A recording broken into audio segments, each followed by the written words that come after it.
Return on investment is such a big key to any business. And if your podcast is a branded podcast and part of that business, that's going to be a question that's going to come up. So how do you answer that question? And how do you make sure that that question has the right answer for your business? That you're going to find out here in just a minute. Stay tuned.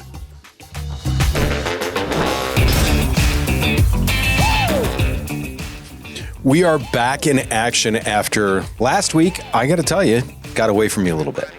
There's some really good news with that, though, as we've brought on a few new podcast clients that are going to be doing more branded podcasts. So I'm really excited to get into those. Getting those final steps kind of in order for them has been a big to-do. And yeah, but I'm really excited about it. One deals with country music. Another one deals with real estate. I mean, we're all over the place with these branded podcasts, and I'm absolutely here for it. Hopefully you are too. To me, it shows part of the versatility with it. That being said, let's talk about return on investment in your podcast, because I talk about this with marketing. Marketing can be such a difficult thing to talk about when it comes to investments, because if you make, let's say you make widgets and you buy a new widget maker, you can go out on the factory floor or whatever, and you look at that widget maker. You can touch it, feel it, taste it, smell it, whatever you want to do. You can go out and see that widget maker. And even if it's not working, you're like, hey, the widget maker, it's sitting here. It's there. It's on the factory floor. Look, ta-da. If you're a chef of some sort, maybe it's an oven. You've got a new oven.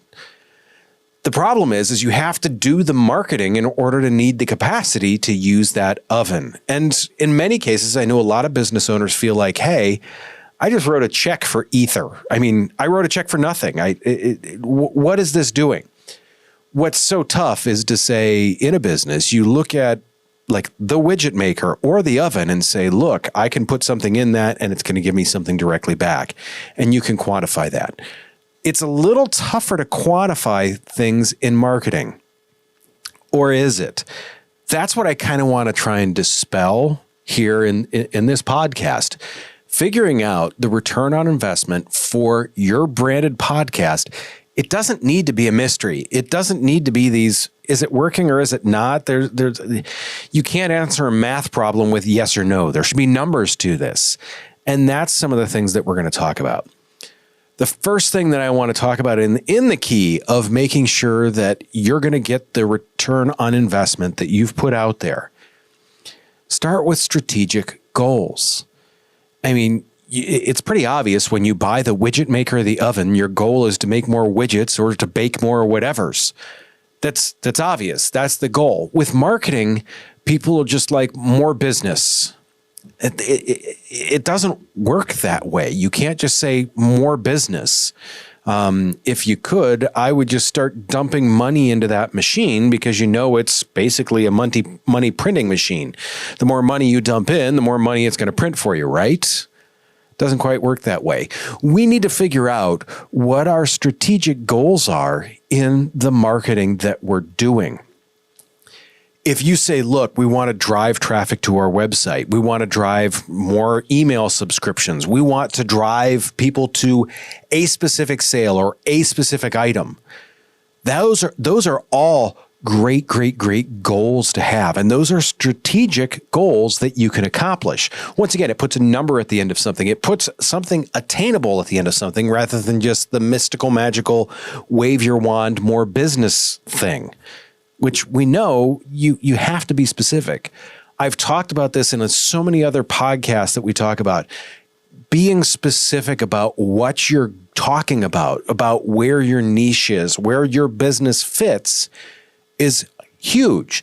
So why wouldn't you be specific about the marketing that you're doing? Why wouldn't you have specific goals for that other than business? Because that's not really a goal. It's made up of a lot of components on how you're going to get to that goal.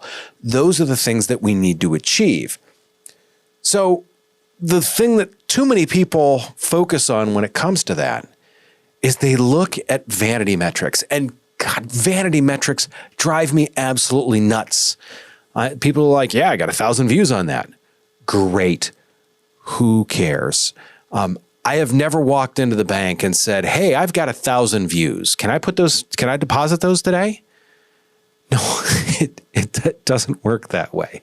I got 600 downloads. Awesome. I'm going to take those to the bank. No, you're not. So those vanity metrics don't really do anything. And the problem is if you don't have that strategic goal, you're just looking at vanity metrics. How many downloads did we get? How many views did we get? Now, don't get me wrong. Those numbers are good and those numbers are important. But let's focus on things that we can actually work on rather than just we got people. Listener retention is one that I always want to talk about.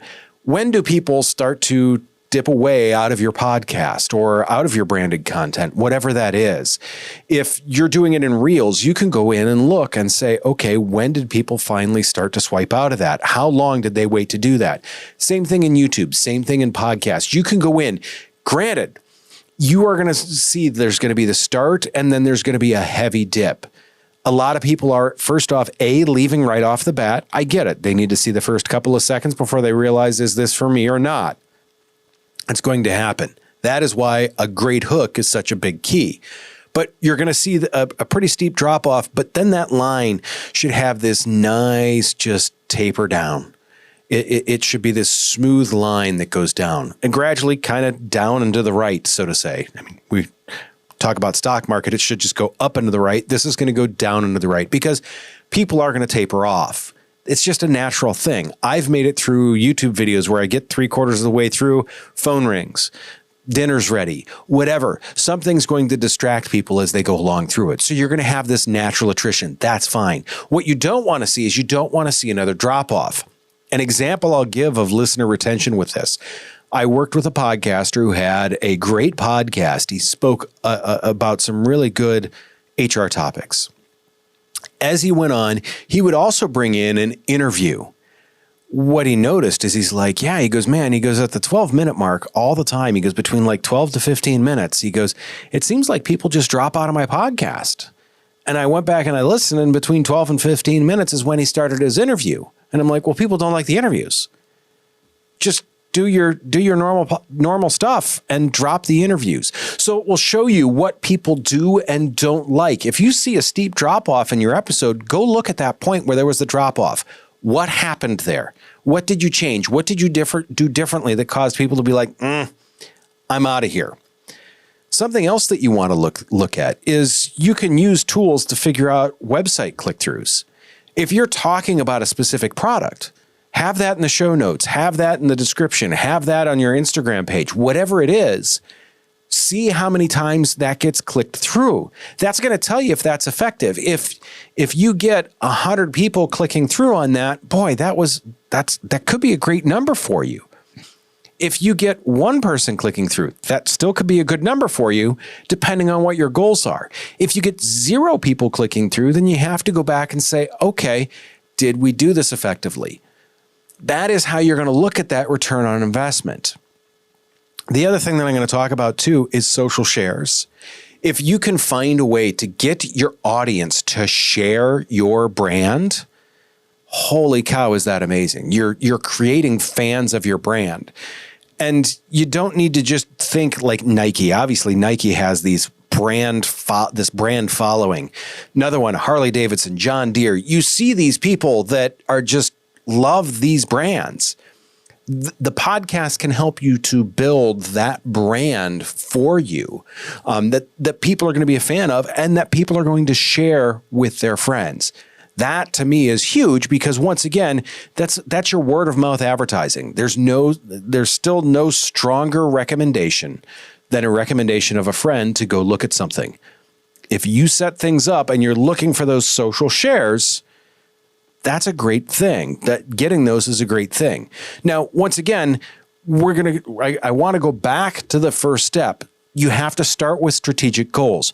Which one of these things are you looking for? Are you looking for that website click-through? Are you looking for that listener retention? Are you looking for those social shares? Pick something like that to work with. Moving forward, I want to talk about calls to action. It's something that a lot of people miss on. We even do it occasionally too. It's something that you want to make sure you've got that good, strong call to action. Something that's integrated, something that's smooth, something that people don't realize about. I mean, so many cases I talk about our no pitch podcast consultation. We talk about that as hey, there's something that we do that you can go sign up for. That's a call to action. It's a buried one. It's an integrated one, but it's still there. The other thing is once again, put links with stuff. Hey, go visit this on our site. Go check out this piece on our site. Make it so you can track that according to the podcast. Unique URLs available all over the place. It's easy to set some of that stuff up. Promo codes are also another way to do it. We hear it all the time on podcasts. Go to XYZ website, order the thing, tell them I sent you, and you get 10% off. Or use my discount code to get 10% off. That is literally tracking how effective that podcast was at driving business to your site. If they use that code, obviously they heard it that place. You're going to be able to use that as a marker to say, how effective was this specific podcast? This is obviously something to use in your branded podcast. If you listen to the show, we're going to offer X% off of Y service. Sign up for it on the website today. Make sure you have that call to action in there. The other pieces to that are the subscribe, the like, the follow, the call for reviews, the call for like Google reviews, all those types of things. Get people to interact with it. The other piece to that I want to talk about too when it comes to the metrics. Analytics aren't just they're not just numbers. It's not that line that goes up to the right or down to the right or whatever. There's insights in there. You need to spend the time to figure out where people are coming from. What are they listening on? Are they listening on their phone? Are they listening in their car? Are they listening on their computer? You get a pretty good idea of what people are doing when you start to dive into that. You also start to see what content resonates the most. For us, it's been a lot of the solo content that's talking about some of these, like how to move your branded podcast forward. The data should help to inform you on what you need to be doing to target your audience, what you need to be doing to gain that audience, and what you need to be doing to make sure that you're focused in on that piece. When I look at the demographics that watch and or listen to the podcast or the clips or any piece of this, it gives me a very good idea of who I speak to. And I was very sure that those were the people that I was aiming for. This to me tells us we've got the right messaging. Don't just put your message out there and assume that it's going to the right people. You need to make sure that the data is backing that up. The algorithm will tell you who this is going towards and who is liking this stuff. If the people that you're trying to get in touch with aren't the ones that are watching, then you probably need to change your messaging a little bit. Something to keep aware of on that. Direct listener feedback is another thing, and this is why I encourage people to start communities. This is why we started our Discord community also. We want to have that social media interaction. We want surveys. We want polls. We want to put things out there like that will help you grow that community with it. We're going to get into why you want to do that here in a second. The one piece of that is that you're going to get these insights from people. What do they want to hear? On the Business Fix podcast that I record with Chrissy Myers, when we're constantly asking business owners what questions they have. What things do you want to hear? What would you like us to discuss and try and answer for you? It's that feedback. If you can answer something directly for someone, that makes a world of difference, especially too, if you can call them out on that and say, hey, Bob sent in a question about XYZ and you actually address that. You've got a listener and a community member for life. Now, when I say that for life, Make sure that you're using the podcast as a relationship builder. The thing that I find so tough is what people do is they say, it comes to like all sorts of video podcasts, all sorts of other things. They create content and they use this build it and they will come philosophy. And it does not work. It just doesn't work that way. Now, the podcast is a relationship builder. Think of it as your consistent touch point. It is the way that you are going to reach out to people on a weekly, every other weekly, whatever your basis is. You are going to hit those people all the time. What I find interesting about this is I'm going to use realtors as an example on this, because every one of us has driven down the road and we've seen a real estate billboard. It's got the realtor smiling face, just beaming there, typically professional photography, something about selling a home. Has anyone ever driven down the road and looked and said, oh, I want to sell my house. I'm going to call that person on the billboard? Probably not. I mean, there's a non-zero chance here that happening really, but it's not the typical way that happens. What does happen is they saw that realtor on Facebook. They saw that realtor once on Instagram. They saw that realtor's smiling face as they were driving down the road, taking their kids to soccer practice. They saw that realtor at an event. Suddenly, they've seen that realtor 7 or 8 times, and then all of a sudden they're like, hey, I need to find a realtor. Guess what? Guess who's going to come up in their feed? It's got to be that person. That's going to be who they think about. It's not the realtor that they've just seen one time on a billboard. It's going to be the one that they've seen 7 or 8 times in 3 or 4 different places. Those are the real keys to stuff like that. It gives you that additional touch point. Most people don't realize that even before they buy something simple, they've seen it typically like 5 or 6 times. You need to get those touch points in to make sure that when someone's ready to do something, they think of you. Podcast is a great way to do that. So if you think of the podcast as that relationship builder, that is huge. Because it is about nurturing relationships, not like, I get so many people that are chasing this fame.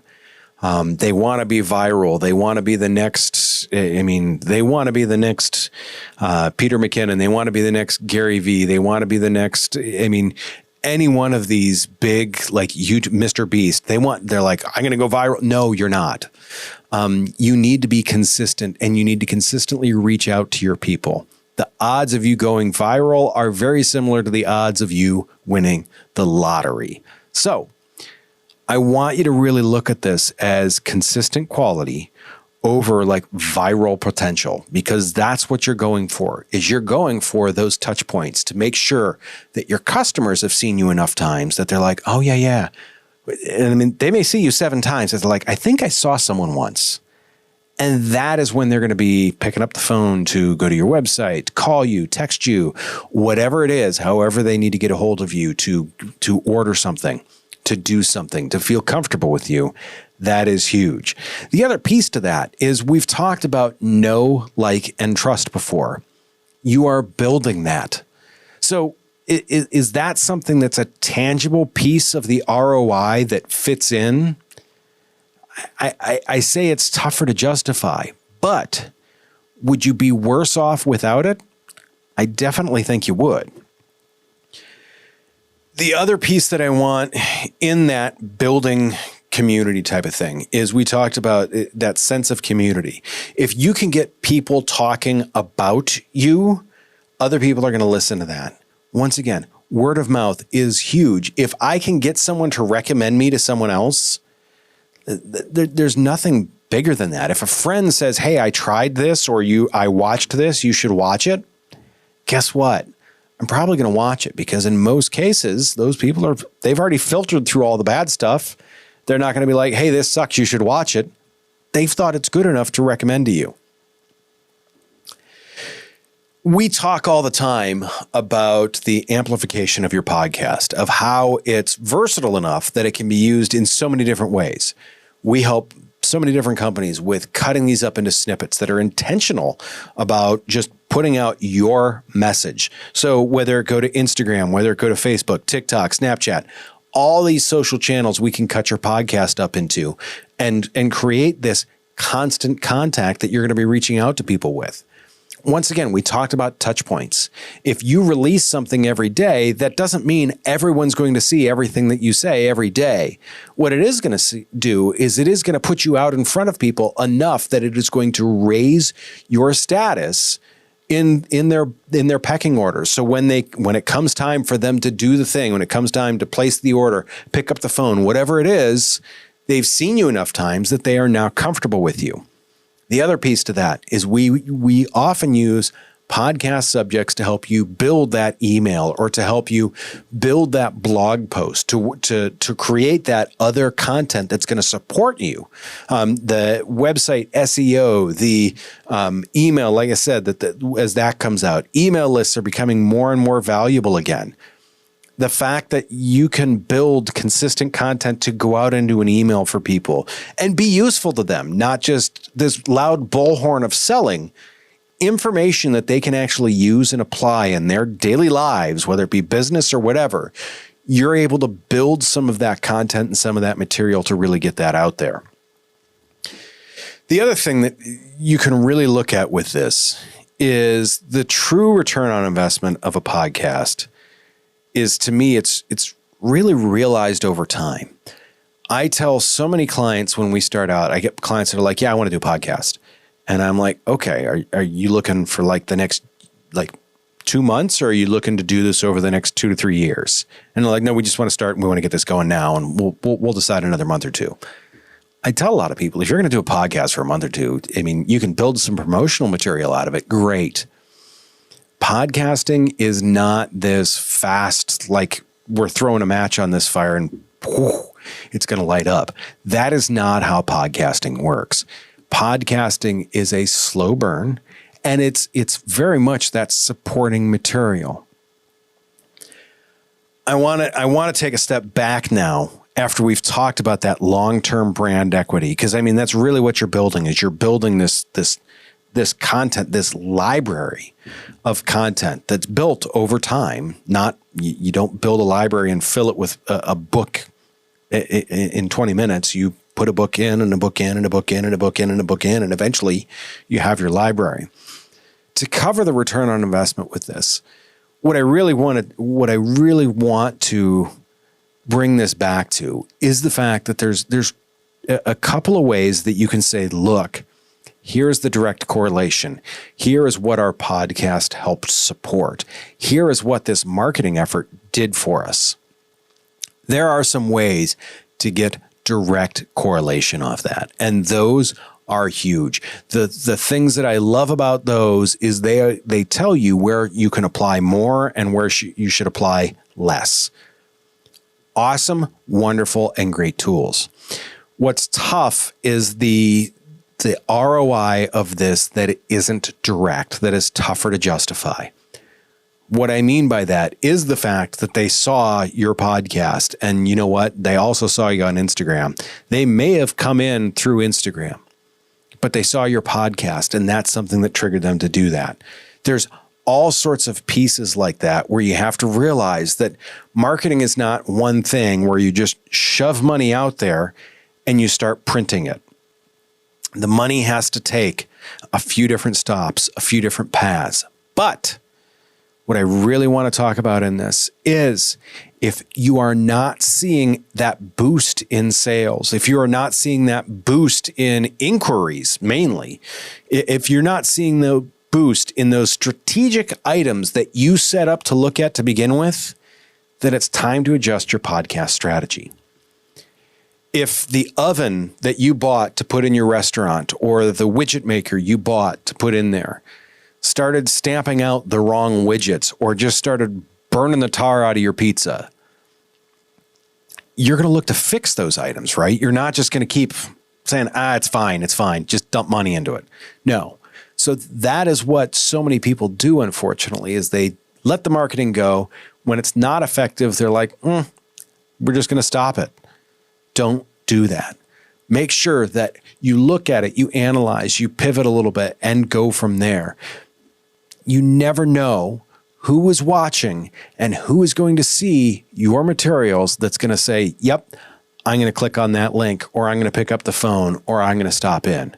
This really is, it's all about building and supporting your holistic marketing efforts.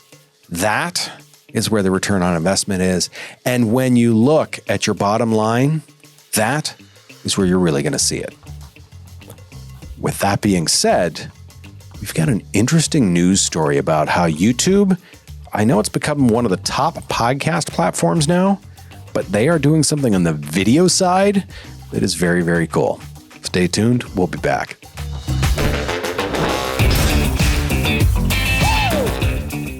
So now for some news, which this is pretty interesting to me. So a Semaphore article discusses how a technical change to YouTube's ad system could significantly affect podcasting. This is kind of interesting. YouTube is working on something. This isn't released yet, but they're working on something that allows them to do like a podcast level ad insertion. Currently, we work with a lot of our clients on ad insertions on branded podcasts. Now, there's so many different ways to do ad insertions. You can go out and sell the ad and have it inserted into your podcast and say, look, we'll have it in there for a month, and if you pay us X dollars. A lot of it with our branded podcast that we're working with, I'm going to throw this out to Atomic Autosports once again. We put an ad in depending on what services they're offering. So right now they're going into spring. This is a busy time for them because everyone wants to get their race car ready. So we are talking about the things that people need to know to get their race car ready. In December, we were promoting stuff to help people try and get in the shop early so they didn't get as busy in the springtime. We wanted to spread that out. We were able to change that through all of their podcasts through dynamic ad insertion. YouTube is looking at letting you do the same thing with videos. So if you watch any YouTube people now, in many cases, if a YouTuber does an ad, it's a baked in ad. It is in the video. They are not ever going to be able to remove that. A lot of advertisers like that. So one that I see all the time on one of the motorcycle channels I watch is for an Insta360 camera. When they do that ad, it's for a camera that just came out typically, and that's going to be out there for 8, 10, 12, 15 years. That ad's going to be the same. If we do it with dynamic ad insertion, in a year, they can say, hey, give us that ad to do this. Or, hey, we just put a new camera up. Go ahead and put that ad in your dynamic insertion. It allows you to change the ad that's in the YouTube video without destroying the video. It's the same way we do dynamic insertion on podcasts, except with podcasts, it's obviously just audio. With the dynamic insertion in video, it's going to be video. To me, it's going to be very interesting because it's going to allow advertisers to target specific ads to specific people and to specific topics in a video. This, once again, this hones in to make sure that you are getting the exact right advertisement. What I see that like YouTube does so right is YouTube typically advertises things to me that matter to me. There's so many other like I'm going to mention some of like the other streaming services are advertising things to me that just do not matter. And they're not things that I'm going to use. So to me, it allows YouTube to really hone in that ad game. When you niche in like that, you think, boy, I'm going to be losing the breadth of the customers. Sure, you may not be advertising to as many people, but the people that you're going to be advertising to will be much, much closer to your target audience. To me, that is huge. The other piece to this, from what I see on a podcasting standpoint, if you are a podcaster that also puts your stuff up on YouTube, that gives you the benefit of saying, look, I can change this on a monthly basis if you want to sponsor this.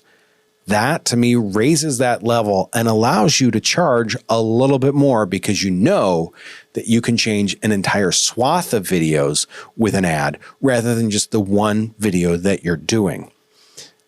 The really cool part about this too, from a branded podcast standpoint, this is not as much like someone that's looking to make money from the podcast as someone that's looking to drive business with their podcast. With that dynamic insertion in the video, once again, we can change things throughout the year, throughout the month, whenever, to fit whatever season your business is in. If it's a busy time, let's say you do holiday stuff, whatever it is, we can adapt for that specific time of year for all your videos in the system. To me, this is something that if YouTube goes through with this, it's reported that they are working on it. When this comes out, this will be absolutely huge. To me, I am really looking forward to this because once again, this gives us as branded podcasts all sorts of ways to promote your business within your branded podcast. To me, absolutely awesome. Looking forward to, anytime we get a new tool like this, I get really, really excited, as you can tell. That being said, do me a favor, make sure you subscribe, follow, all those other happy things. I would absolutely love it if you would leave a review. This would help us out immensely. It allows us to talk about A, more of the stuff that you want to talk about, but B, it helps us gain some of that visibility too. Additionally, I want to make sure that we are doing the things that you want to see. So make sure you leave a comment, send us a request. You can do it in the comments. You can do that. You can go to the website. You can submit something that way. Whatever you want to hear about when it comes to your branded podcast, let us know. I would love to talk about this for you. That all being said, do me a favor. Take care of yourself. If you can, take care of someone else too. I will see you very soon.